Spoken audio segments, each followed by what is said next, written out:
The theme of this whole series is the hybridizing of American and German institutions post-World War II, and there are few more striking examples of this than the American space program.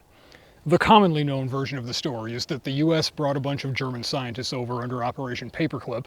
Some of them were pretty shady, and they ended up working for NASA and got us to the moon. But there's a lot more interplay to it. Germany had ballistic missiles. America had atomic bombs. Put them together and now we're cooking. Potentially everyone. Enter the Redstone, essentially an improved V2 carrying a nuclear warhead. The Redstone also carried Alan Shepard on his suborbital flight. But this line of development for manned space travel wasn't the only one in play. So let's begin with Werner von Braun, General Walter Dornberger, and their rocket team in the last days of the war. On the day that Berlin fell, they were holed up in a ski lodge in the Austrian Alps, waiting for the Americans to come up and capture them. But days passed and no one came. So they send Werner von Braun's younger brother Magnus, who spoke English better than the rest of them, riding into town on a bicycle where he ran into an American anti-tank platoon who passed him off to an intel officer. Magnus convinced him that he maybe wasn't a nut and was sent back up to tell the others to come down. So you got some Nazi rocket scientists, do you? Well, you just go on up that mountain and fetch them down here, son. And so they drove down to surrender to the US Army. Werner had a broken arm at the time, so he had to ride in a convertible with the cast sticking out the side. They were taken into custody and given some chow and coffee before being interrogated, during which von Braun talked up the potential of their work. Salesmen for the space age. Meanwhile, in America, the Army Ordnance Department in 1944 had started a program, Project Hermes, in response to Germany's V2 program. After much shuffling around and questioning, Werner von Braun and several members of his team were flown to America on September 18, 1945, along with as many V2 rockets and parts as they could take before turning the site over to the Soviets as required by the Yalta Agreement. Let Stalin figure out how to build his own rockets. It's not like we didn't give him enough free shit during the war. By early '46, von Braun and his team were training the Project Hermes crew on the assembly and launch of V2s from all the parts that had been brought back from Germany. Now, at this time, various American agencies were starting to look at possibilities beyond ballistic missiles. The US Navy was doing feasibility work on what was called a high-altitude test vehicle for possible satellite launches, and RAND conducted an engineering study on what they called a world-cycling spaceship. Neither of these went anywhere, due mostly to lack of funding, but also the very reasonable, why start from scratch when you have warehouses full of V2 parts and the engineers that designed the damn thing? Von Braun and his team continued to test and improve V2s until 1953, when they launched the Redstone rocket, which was essentially an improved V2. And in 1958, the Redstone went into service with the US military as an intermediate-range nuclear launch platform. It was a hybrid of two opposing military machines, the fusion of German and American Wunderwaffen. The nuclear-tipped Redstone could really be the mascot for this whole series. And through all of this, von Braun became the spokesman for mankind's future in space. He even did a series with Disney to spread the idea to a wide audience, which likely played some part in priming the public to support the space program in later years. And then the Soviets put Sputnik up, beeping away across the sky. In response, the first American satellite was launched on a Redstone. NASA began the Mercury program to put a man in space, initially on a Redstone. But this was the space program of the transplanted German rocket team.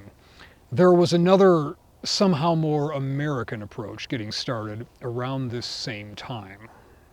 Von Braun's rockets were complex even at the conceptual stage, requiring constant controlled and directed combustion to lift a tower of aluminum into the sky, stabilized by gimbals and articulated fins, cryogenic fuels fed through a web of pipes, all of it constantly on the verge of exploding, all to deliver a small portion of its mass to orbit. Project Orion was conceptually more like a scaled-up version of putting a cherry bomb under a bucket. Only the bucket weighs 4,000 tons and the cherry bomb is plutonium-based.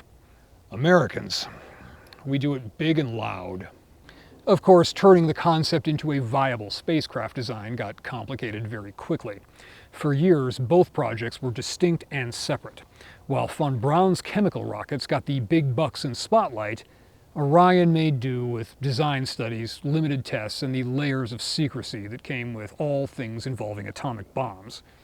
For a detailed look at Project Orion, I highly recommend the book Project Orion, The True Story of the Atomic Spaceship by George Dyson, son of Freeman Dyson, who was heavily involved with the project.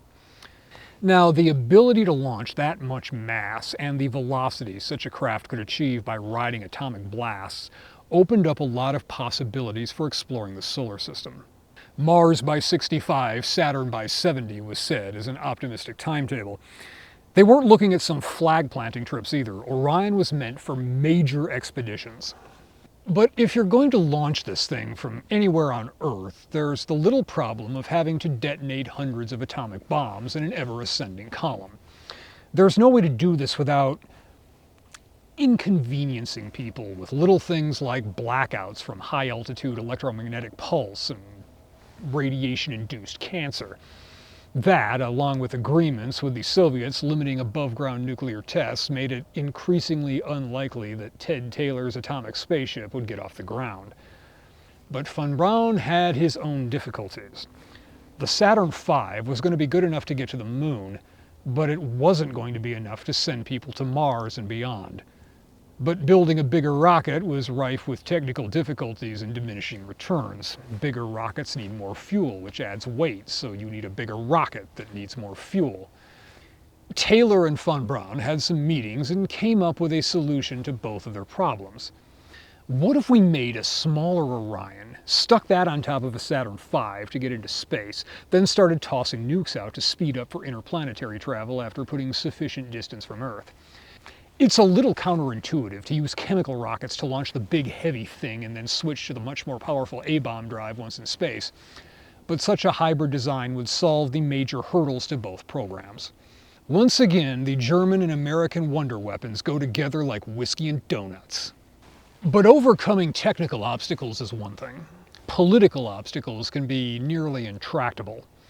The hybrid Saturn-Orion had too much secret military program baggage for NASA, and the Air Force didn't know what to do with it. After a few more years of design studies, the plug was pulled on Orion. The Saturn V fulfilled its original task of taking men to the moon, and that was it. Yeah, Skylab and that Apollo-Soyuz stunt, but its day had passed.